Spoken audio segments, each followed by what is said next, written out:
Bonjour, épisode 2 de notre série sur le design actif à la maison avec un bébé. Et aujourd'hui, on parle de Portage. portage. C'est un sujet, le portage, le transport de charge, la vie sans poussette, on en a parlé dans le passé. Je pense que la dernière mise à jour, on l'a faite vers 3 mois, les 3 mois de Marc-Aurèle. Il approche le 11 mois. Donc, comme l'automne dernier. Fait qu'est-ce qui s'est passé depuis? Ouais. On va raconter ça, de dire qu'est-ce qu'il y a, c'est quoi les bénéfices qu'on a observés, qu'est-ce qui a bien marché ou moins bien marché, c'est quoi nos prochains projets par rapport au portage. On aime toujours ça, comme avoir plein d'idées Est-ce qu'on a acheté une poussette finalement? À suivre. Suspense. Mais en commençant, en fait, on va dire, on va rappeler pourquoi on fait ça. Pourquoi, en fait, quand on parle de portage, c'est la première fois que vous nous écoutez. Dans nos vidéos, on explique, notre intention, avant la naissance, c'est de porter notre enfant exclusivement, de ne pas avoir de poussette. À la maison, on n'a pas non plus de chaise, de bébé, d'items, de bassinette. Quand on est à la maison, l'enfant, il est dans nos bras ou il joue à terre. C'est comme il se promène. Allègrement. Avec de plus en plus d'allégresse, on va le dire de même. Ça vient de nos réflexions habituelles sur de passer au peigne fin un peu chaque objet dans notre vie, puis de dire, OK, c'est quoi l'influence sur nos mouvements? Et si j'enlève cet objet-là de ma vie, comme la poussette, qu'est-ce qui se passe? Et souvent, la réponse est, si on enlève un objet, ça implique plus de mouvement pour nous. Oui, ça implique plus de mouvement, puis ça amène un développement des capacités. À long terme, exactement. Puis de la santé durable, ça amène à être vivace. Mais, en fait, on sait aussi que l'humain est programmé pour faire l'inverse. Si on dit qu'il va falloir que tu fasses plus d'efforts, le réflexe, c'est de faire Il existe-t-il quelque chose qui me permet d'en faire moins maintenant? Je pense que l'humain a une envie de pilule magique, d'items qui simplifient sa vie. Puis justement, au fil des millénaires et des dernières décennies, encore plus rapidement, on a toutes sortes d'objets qui fait qu'on n'a plus à faire d'efforts. En termes de Parce que l'humain n'est pas paresseux. Non, nous, on croit que l'humain est ingénieux. L'humain est ingénieux. Quand l'humain veut vivre quelque chose, il va s'en rapprocher. Puis il va l'avoir. Puis là, on visait... Mais qu'est-ce qu'on vise? On visait le confort et la facilité, puis on l'a obtenu. Ouais. Hein? On n'a plus à transporter des choses. Au point où, là, il commence à avoir de plus en plus de maladies chroniques, puis d'effets de ces décisions-là sur la santé. Ouais. Nous, c'est ce qu'on appelle le paradoxe du confort, maintenant. Oui.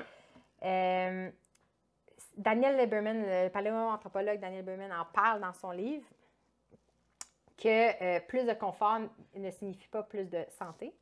Je pense qu'il y a beaucoup de personnes qui abondent dans ce sens-là aussi, mais pendant le congé de maternité, il y a un livre qu'on a lu qui était qui avait le même thèse, ça s'appelle The Comfort Crisis, la crise du confort. Moi, j'aimais mieux le paradoxe parce que c'est cette idée-là que ça nous amène de quoi de bon, mais il y a aussi comme un trade-off.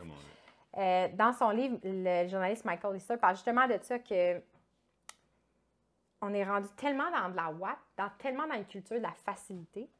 T'sais, en termes de transport de charge, on peut se faire livrer à notre porte ou on peut mettre des roues sur tout pour pas que notre corps transporte quoi que ce soit. Mais lui, son point, c'est que pour se développer pleinement dans la vie, il faut faire face à de l'adversité. Il faut être inconfortable, il faut qu'il y ait de la résistance dans ce qu'on fait. Puis, tu sais, c'est un des fondements du développement en entraînement physique. Tu sais, c'est de dire, si tu veux être plus fort, il faut que la charge soit dans un range que tu es capable de lever. Ouais. C'est là qu'il y a de la croissance, hein? Puis on peut faire un lien même avec cognitivement. Exactement. Il va y avoir de la croissance quand on tourne autour de notre limite, si on veut. Exactement. Juste en dehors de notre limite. C'est là qu'on se développe. Si on reste dans notre zone de confort, on ne gagne pas en capacité, on peut se maintenir possiblement. On va aussi peut-être fortement dépérir avec le temps. C'est que la limite va finir par se rapprocher de où on est. Si on sort de notre zone de confort, puis que c'est pas dans une zone genre tellement à l'extérieur de notre zone de confort qu'on panique puis qu'on en devient anxieux, ben là, c'est là, la zone de développement, c'est juste dans notre zone de confort. Fait que son livre, en fait, c'est qu'il explique comment lui a voulu s'immerser dans une situation qui est réellement inconfortable pour lui. Il raconte un périple de chasse avec un chasseur éthique, je ne sais pas si on peut l'appeler comme ça. Puis comment ça l'a amené à remettre en question la vie moderne. Tu sais, de sortir un peu de la vie moderne, justement, comme éreintant, la vie en ville, plein de stimuli, à être en pleine nature et à faire face aux intempéries. Ça amène des réflexions sur l'alimentation, sur la mort. Bref, pourquoi on parle de ce livre-là? C'est que c'est réellement ce genre de réflexion-là qui nous a guidés à dire, OK, ben c'est pas ce livre-là qui nous a mené à ça, on avait déjà l'idée, mais c'est dans cette mentalité-là qu'on est dans notre quotidien. C'est de dire comment on peut volontairement rajouter des situations plus stimulantes pour gagner en capacité physique. Et c'est ça. Nous, on vise vraiment comme de créer un cercle vertueux dans notre vie en faisant des actions. Et c'est quoi le rapport avec le portage d'enfants? Le cercle vertueux qu'on voyait, c'est que il y a plein de bénéfices au portage, en fait. Ça favorise... en fait, depuis l'épisode, je suis maintenant sur le CA, le conseil d'administration de l'Institut national du portage des enfants. Attention, attention. Vince s'occupe de Marc Aurèle pendant que je suis sur les réunions. Fait que merci à Vince. Parce qu'en fait, on aime tellement le portage. Vince aurait pu être sur le CA, mais il y avait juste une place, je pense. Parce que je sais plus s'il y avait là. Mais les deux ont trippé. Puis, en fait, comment c'est amené par l'Institut, c'est que ça favorise le lien d'attachement. Quand on fait du pot à pot, il y a comme des bénéfices supplémentaires pour le développement émotif, sensoriel de l'enfant. Le portage, il y a aussi une simplicité. Il y a comme certaines personnes peuvent voir ça comme un fardeau d'amener son enfant, mais je pense que Janie, la fondatrice, quand elle racontait l'histoire, c'était qu'elle aimait cette simplicité-là de juste sortir avec une écharpe. Puis quand elle se faisait interpeller dans les transports en commun, c'était en se faisant demander genre « Où t'as pris ça? » Parce qu'à l'époque, c'était vraiment pas populaire. Ce qui va être plus complexe, ça va être, il y a quand même une courbe d'apprentissage pour apprendre à positionner l'écharpe et tout. Mais une fois qu'on comprend et qu'on sait le faire, c'est tellement plus facile que de traîner une poussette. Là, surtout en ville, au 2e étage. Moi, je vois des parents monter les poussettes au 2e, puis ça n'a pas l'air le fun. Non. C'est du mouvement. C'est du mouvement. Ça, c'est vrai, par exemple, ça, c'est du mouvement. Fait quoi, de la simplicité, la liberté de mouvement. Dans nos choix de vie aussi, on essaie de vivre de manière assez minimaliste. Là. Il y a tellement d'items de bébé, finalement, qu'on n'a pas acheté parce qu'on avait le bébé dans les bras. Fait qu'on a sauvé... beaucoup d'argent, puis beaucoup de consommation. Comme beaucoup d'items de consommation, surtout en plastique. Souvent en plastique. On ne se cachera pas, une poussette, c'est beaucoup de plastique. C'est quand même massif. Puis l'image de toutes les empilées, toutes les poussettes annuelles, genre, je suis pas sûre que c'est un visuel super cute. Non. Moi, ce genre de choses-là m'inspire quand même à me dire, OK, comment est-ce qu'on peut vivre avec moi, tout simplement. Et dans ce cercle vertueux-là que je voyais, c'était aussi de... Vince et moi, on s'intéresse beaucoup au continuum du mouvement. Fait que de réfléchir à comment aussi, dans le temps, il y a un enchaînement de gestes qui vont nous renforcer. Fait que, exemple concret avec le portage, quand j'étais enceinte, tu sais, mon ventre grossissait, puis j'ai remarqué, c'est un peu plus tough monter les escaliers, puis il y a des fois, ça me faisait vraiment chier. Mais il y a d'autres fois, je me disais, OK, non, justement, dans cet esprit-là de vivre avec l'inconfort, de faire face à un peu de résistance, je me disais, mon corps se renforcit. Au lieu de me dire, je suis en train de forcer, je me disais, mon corps se renforcit. Fait que je me disais, être enceinte, je trouvais ça génial. J'ai commencé à trouver ça génial, en fait, de prendre de la masse, de grossir enceinte, parce que je me disais, mon corps, en fait, gagne en force. Il porte mon bébé. C'est mon ventre qui porte le bébé. Puis là, à un moment donné, il va être en dehors de mon corps. Fait que je vais l'avoir dans mes bras. Puis c'est mes bras qui vont faire le travail. Puis après, l'écharpe va soutenir là-dedans. Fait que je me disais, être enceinte me prépare à porter à bras. Puis après ça, l'enfant, comme il va juste prendre du poids, lui, l'enfant va grossir tranquillement. Fait que je vais devenir de plus en plus forte. Fait que moi, c'était ça ma logique. Puis c'est drôle parce que justement, dans le livre de Comfort Crisis, il parle que, là, je vous avise, là, dans le monde du mouvement, de l'entraînement, là, je pense qu'il va y avoir une méga mode du rocking. Si vous ne savez pas c'est quoi le rocking, il en parle justement dans son livre, ça vient de l'armée américaine. Ça s'écrit A-U-C-K-I-N-G. Comme... j'ai pas d'analogie. Moi, je pensais que... Comme rock, comme mais une roche, avec un U. On va dire ça de même. Puis c'est ça vient de l'armée américaine. Puis ils ont déterminé que c'était un exercice qui avait un des meilleurs exercices pour le retour sur investissement. Fait que ce qu'on fait, c'est qu'on va se mettre une charge. Souvent, eux vont mettre des vestes de poids. Puis ils vont faire la marche, entre la marche rapide et le jogging, en fait. Donc, une marche assez active avec ce poids-là. On déterminait aussi que la limite où ça devenait peut-être plus dangereux ou plus dommageable, c'était le 50 livres pour les gars. Je ne sais pas si pour les filles, c'est le même poids, il faudrait regarder. Mais passer 50 livres, ça devenait trop lourd, faire du rocking. Donc, il y a une espèce de 25 à 50 livres comme un sweet spot. De marche rapide avec des poids, que c'était super bénéfique. Fait que c'est pas du jogging. C'est pas du jogging, c'est juste avant le jogging. C'est juste avant le jogging. Ouais, c'est comme la marche rapide avec C'est bon des parce poids. que j'aime pas le jogging. Il y a sûrement plein de gens qui ont fait « Ouh, je sais pas courir! » Oui, parce qu'on a cette image-là des militaires qui se lèvent le matin et qui font comme du jogging dans le posologue. Mais c'est ça qui est intéressant. Il disait la marcher, le taux de blessure est minimal pour énormément de personnes. Quand on tombe dans la course, il y a beaucoup plus de blessures liées à toutes sortes de choses. Fait que, je sais pas si tu mentionnais, j'étais comme n'importe quand tu expliquais ça, mais fait que la marche, c'est accessible.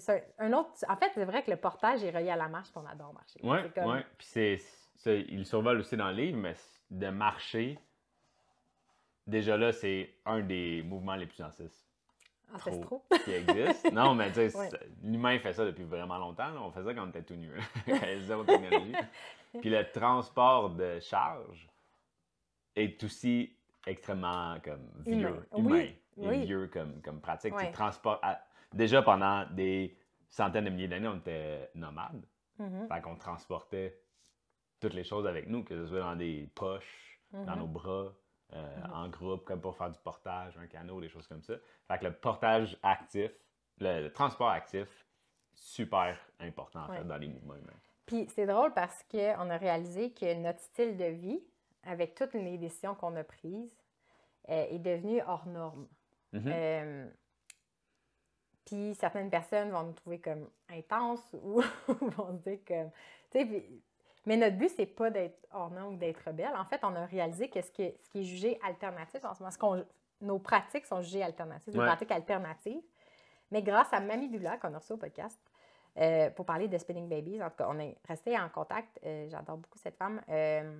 C'est elle qui me dit « Attention, Marc-Claude, c'est pas des pratiques alternatives, c'est des pratiques traditionnelles qu'on a oubliées dans les sociétés industrialisées. » Puis j'ai fait « Oh my God! » Ça, notre cerveau a un peu explosé quand on a réalisé ça, parce que c'est vrai qu'il y a beaucoup de choses qu'on fait, que ce soit le pas de couche, que ce soit le portage, que ce soit vivre au sol, des choses comme ça. Dormir en famille. Dormir en famille, que c'est perçu comme des pratiques émergentes et alternatives. Oui, ou marginales. Mais dès qu'on investigue un peu la chose, ben c'est ce que l'humain a fait pendant des centaines de milliers d'années. Toute son évolution. Puis ça a formé notre corps. Tu sais, c'est profondément humain de transporter des choses, mais c'est aussi profondément humain de vouloir faire le moins d'efforts possible. C'est pour ça qu'on en est là maintenant. C'est comme un clash. Que l'humain, mais c'est ça l'affaire, c'est que dans la nature, l'énergie est précieuse, on veut la conserver. Puis maintenant, ben, on a tout à portée de main. Fait qu'il faut volontairement rajouter des efforts dans notre vie. Mais justement, exemple, avant de continuer sur notre propre expérience qui me fait vraiment rire, dans le livre, le journaliste va à la rencontre d'un des promoteurs du rocking. Je pense que c'est le gars qui a les vestes Go Rock. Je pense qu'il vend des vestes, en fait, parce que nous, pendant un moment, avant qu'on sache que le rocking existe, on mettait des livres dans notre sac à dos. Avant d'être, même enceinte, je rajoutais des poids en sac à dos où on transportait nos sacs d'épicerie à main. Mais dans le livre, le journaliste va à la rencontre du monsieur, que je ne me rappelle plus le nom. Puis le monsieur, genre, allait porter son enfant à la garderie. Fait qu'il met sa veste de rocking, puis il met l'enfant dans la poussette, puis il va à la garderie. Puis j'ai trouvé ça comme tellement saugrenu comme situation, en fait, qu'on a besoin de rajouter de la résistance dans notre vie par des vestes de poids parce qu'on ne transporte plus les charges qu'on avait avant à transporter, comme notre bouffe, des trucs pour s'abriter, puis nos enfants. Fait que c'était comme... Ça montrait l'humain, l'incohérence de l'humain, mais aussi son amour pour créer des affaires. Fait qu'il crée une poussette pour ne pas forcer en transportant son enfant. Puis il se rajoute une veste pour rajouter de la résistance. La veste qui est vraiment plus lourde que son enfant. Oui. Mais, en tout cas, je comprends aussi que la poussette, un des avantages, c'est que ça permet à l'adulte d'aller à la vitesse qu'il veut. C'est ça, d'aller à la vitesse qu'il veut. C'est lui qui contrôle un peu le cheminement. Puis, c'est ça. Mais... ouais, parce que je ne sais pas à quel point c'est facile de courir en portage. Oui, exactement. Fait que si le monsieur aime courir, mais en fait, c'était pas de la course, c'était du rocking. Non, en tout cas.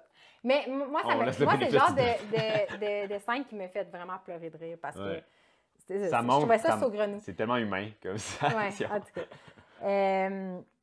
C'est ça. Puis ce qui est intéressant aussi de cette scène-là, c'est que le bébé, l'enfant, pendant qu'il est dans la poussette, il est passif.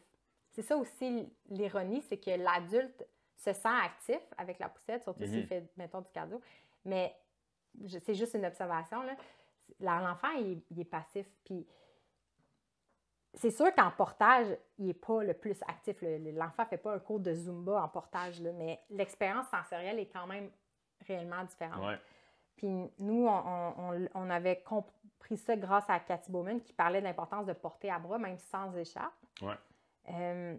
Puis que ça contribue au développement moteur et à la compréhension spatiale de l'enfant. Ça va pratiquer aussi son agrippement, parce qu'on le voit aussi à la longue. Marc Aurèle, maintenant, il va tendre les bras, mais il va s'agripper, il va tirer quand on l'a en portage, qu'on se penche, qu'on se tourne rapidement, il va se tenir de plus en plus. Il y a aussi eu il était capable de supporter sa tête vraiment tôt, puis on croit que le portage a eu une influence là-dessus. Contribuer. Oui, puis Cathy Bowman en parle aussi. Que ça surprenait les gens qui soient capables d'avoir la tête droite. Puis c'est parce qu'on a fait beaucoup de portage avec. C'est sûr que le portage a aussi des bénéfices, comme aussi au niveau du développement émotionnel, de la proximité avec l'adulte. Ça, c'est une chose. J'avais même lu que ça contribuait au développement langagier, que les poussettes qui font face vers l'avant, où l'enfant entend moins bien puis voit moins les visages, ça a une influence. Mais ça, c'est comme... J'avais pas trouvé énormément de recherche. Un petit peu plus marginal. Je pense que dans les autres épisodes, je disais qu'il faut absolument que je recherche ça. Ouais.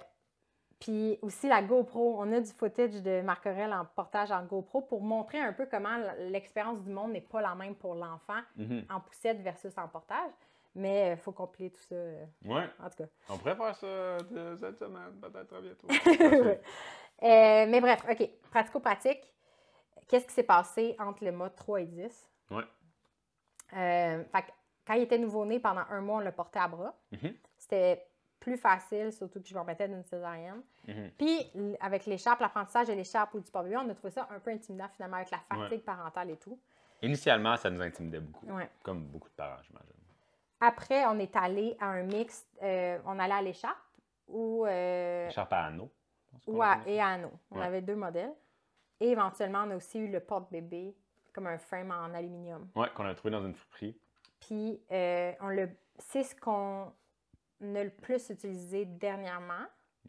Marc Aurèle, je le portais en hiver à l'avant, en dessous d'un grand manteau que j'avais trouvé pour 15$ à friperie. Fait que même s'équiper en portage, des fois, ça peut être cher, là, parce qu'il y en a des modèles vraiment chers. Moi, je me suis équipée pour l'hiver. C'est sûr que je voulais tester différents modèles, là, fait que j'ai fait 3 écharpes, j'en ai acheté une autre, puis on a acheté le porte-bébé, mais sinon, comme mon manteau d'hiver m'a coûté 15$. J'ai une autre couche qui m'a coûté 15$, puis je faisais juste nous envelopper là-dedans. Puis souvent, dans cette position-là, Marc Aurèle tombait endormi assez rapidement. Oui, vraiment. Quand on sortait. En porte-bébé aussi. Fait que ça, c'était l'expérience. On prenait nos marches tous les jours, au moins 1 fois par jour.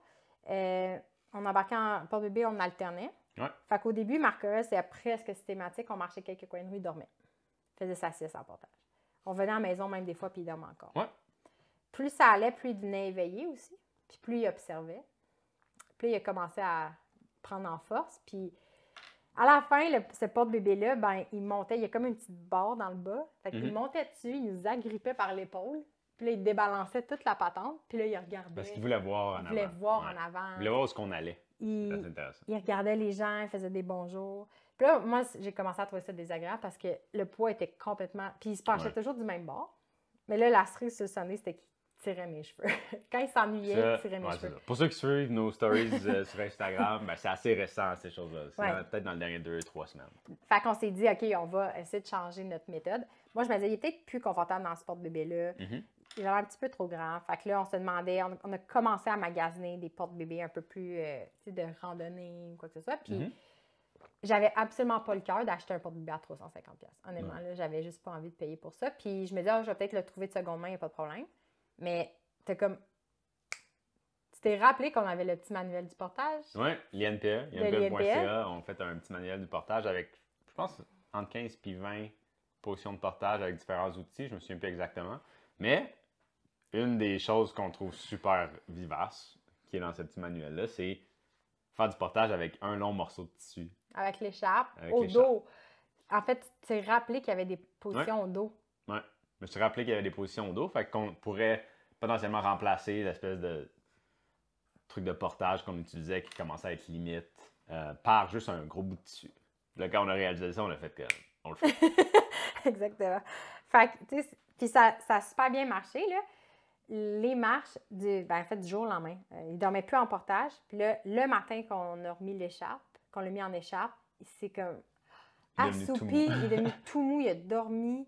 On dirait que ça l'enveloppait, là. Ouais. Le lendemain aussi, tu sais, fait que, comme on était super, méga hit. Puis c'est ça, ton côté minimaliste était vraiment content. Ouais. Fait que, ouais, c'est ça qui est arrivé. Puis, fait que vraiment, notre expérience jusqu'à maintenant, c'est que, ou si on était parents, c'est ça, si on avait un autre enfant, comment on ferait pour la suite, ou un nouveau parent, qu'est-ce qu'on aurait à conseiller, tu sais? Mm-hmm. Moi, je dirais de se préparer avant. Ouais.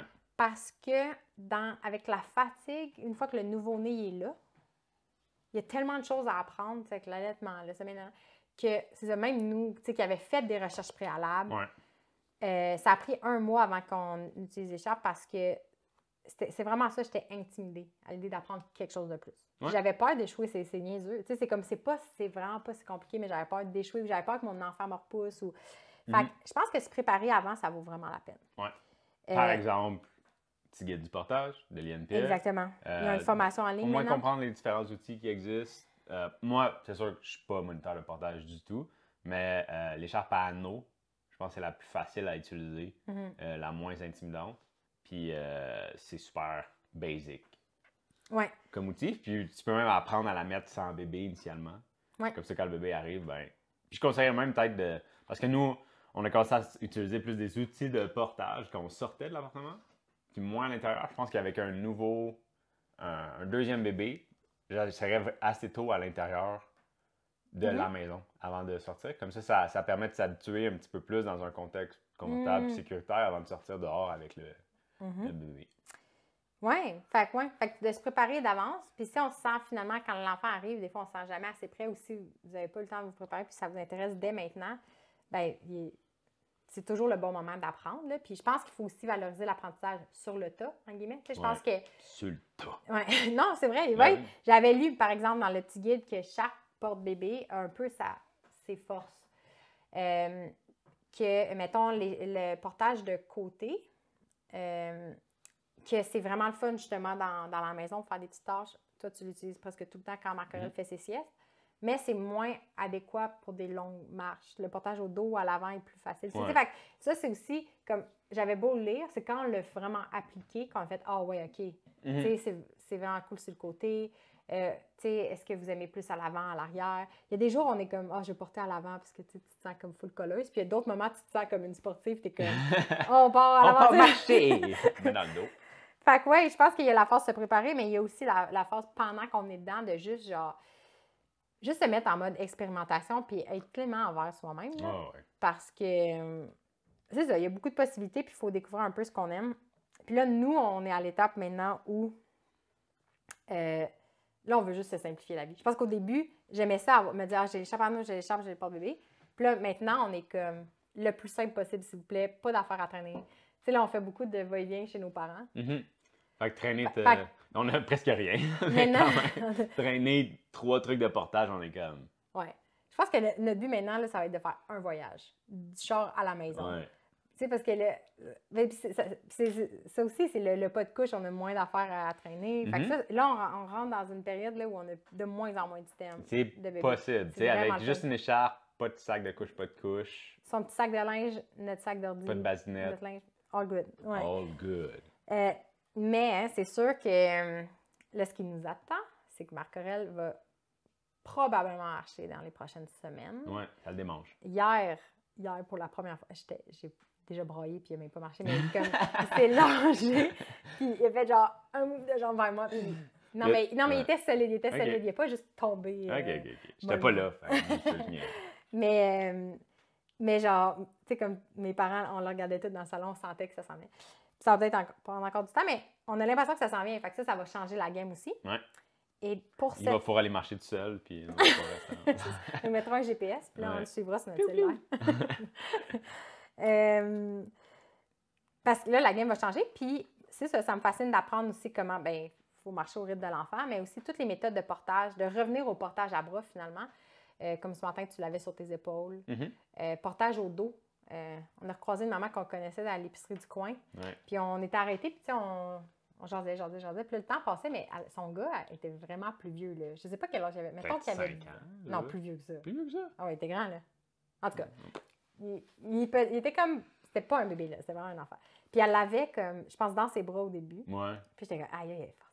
Puis elle continuait, puis j'étais là, veux-tu t'asseoir? Même moi, je me disais, tu veux-tu t'asseoir?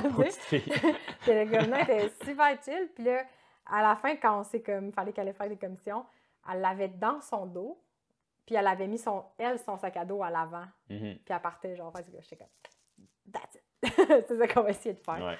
Fait que, le portage à bras. Puis c'est ça qui est drôle aussi maintenant, comment notre perception a changé.